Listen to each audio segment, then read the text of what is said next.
Sampai sekarang nih Bu, masih ada travel yang tidak bertanggung jawab. Ada yang sampai kemarin di Madinah, Ibu Haji, pindah hotel sampai 3 kali. Ini kan kasihan jamaah. Kita pindah hotel ini udah repot menghabiskan waktu. Jadi itu pesan saya Bapak Ibu ya. Jangan nak ikut-ikutan. Travel murah katanya Pak Haji. Murah. Pun ada masih travel di bawah 30 juta. Hati-hati Bapak Ibu ya. Saya takut haji di Tanah Abang kala. Umrohnya di Tanah Abang. Atau umrohnya sampai Kuala Lumpur. Nah kan? Dan sampai ke Makkah Sinun. Jadi hati-hati, diteliti Bapak Ibu ya. Jadi kalau mudah terjadi, payah. Nah kemana kita nak ngadu? Duit dah lewat misalkan. Nak balik lagi dah payah. Jadi dari awal kita mesti mengantisipasi. Bapak Ibu sekalian, sesungguhnya kita berangkat haji atau umroh. Kalau saya memahami Bapak Ibu, seolah-olah di situ Allah memberikan pesan kepada kita. Untuk apa? Untuk belajar. Ya, untuk belajar. Belajar memahami hakikat hidup, satu. Yang kedua, belajar kepada teladan yang disuruh Allah untuk kita teladani. Siapa dia? Kalau kita ke Mekah, ada namanya Nabi Ibrahim dan keluarganya. Kan simbol dekat Ka'bah itu, simbol keluarga Nabi Ibrahim. Simbol Nabi Ibrahim, simbol Siti Hajar, simbol anaknya Ismail. Yang Allah rekomendasikan di surah Al-Mumtahanah ayat 4.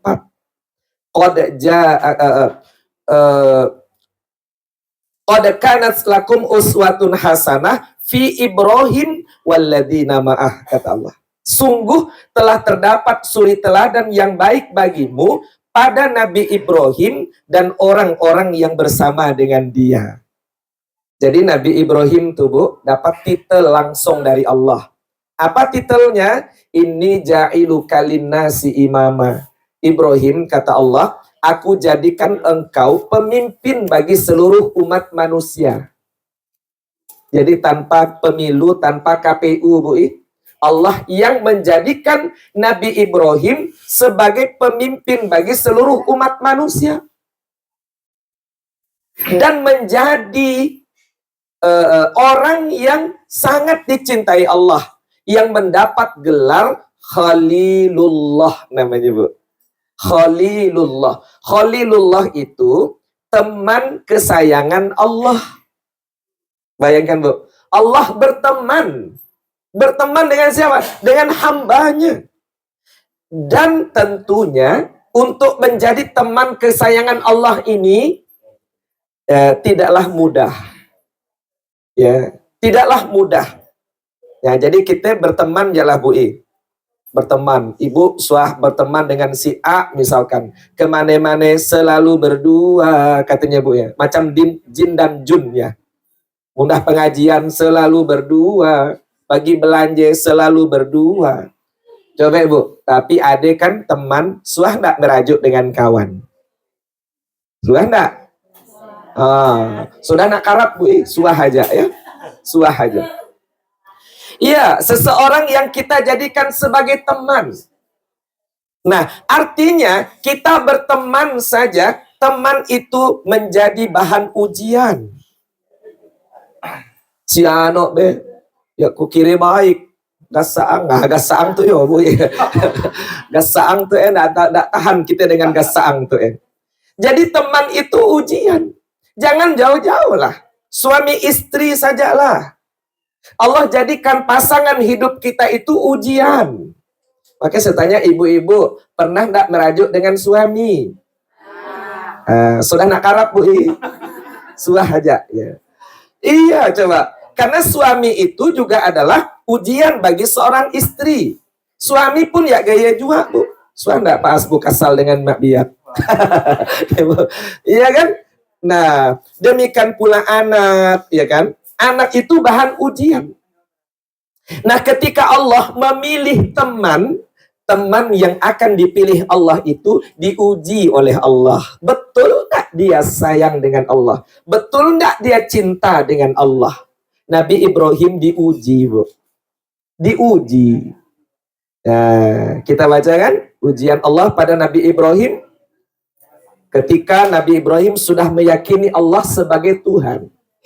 Allah suruh dia menghancurkan berhala Namrud yang penuh resiko. Mampu tidak dia menunaikan tugasku, kata Allah.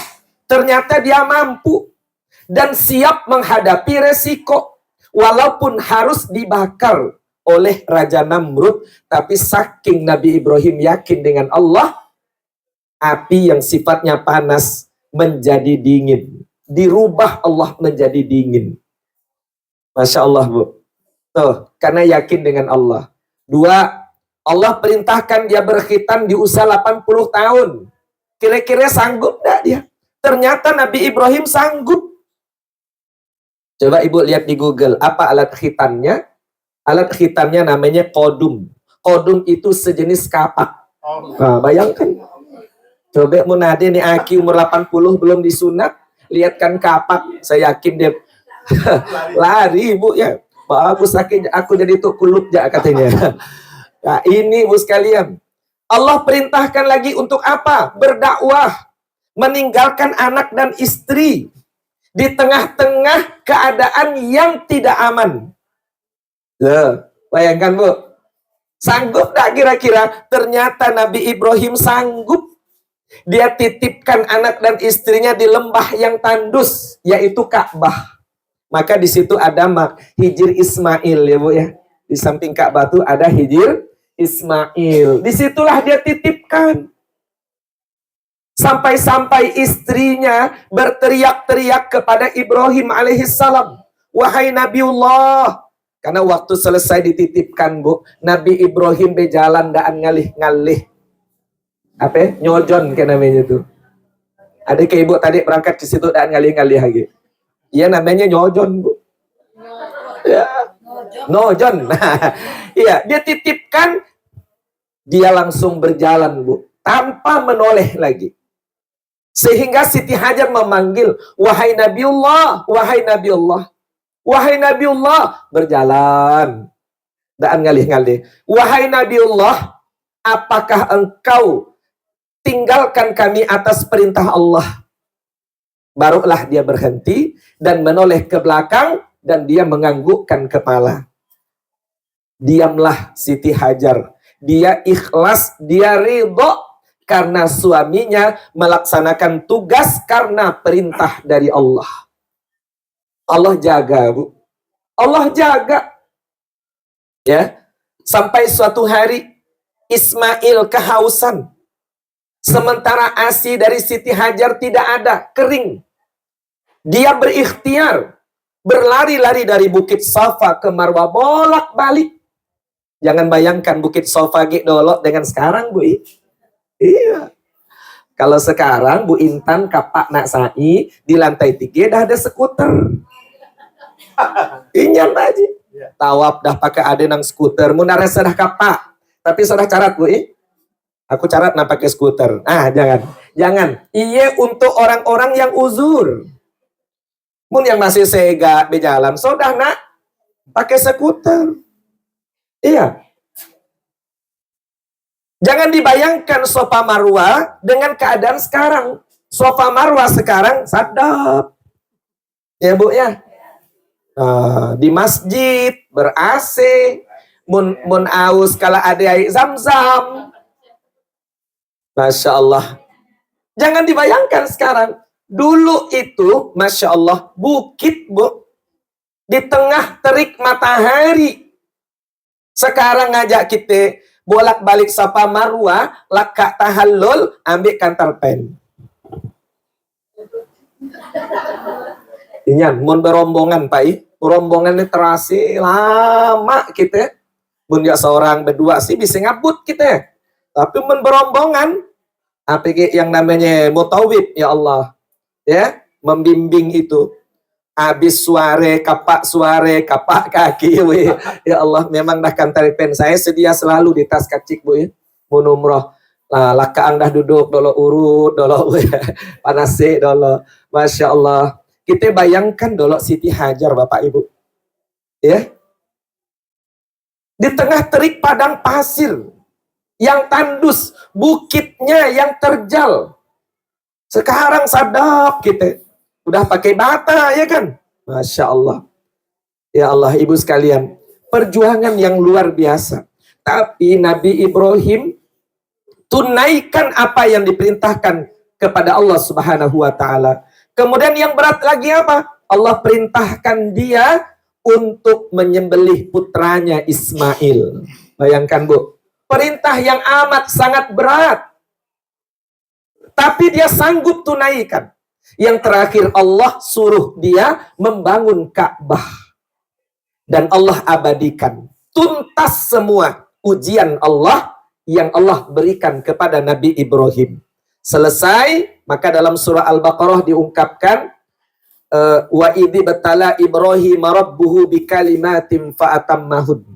Ingatlah, kata Allah, ingatlah ketika Allah uji Nabi Ibrahim dengan beberapa ujian.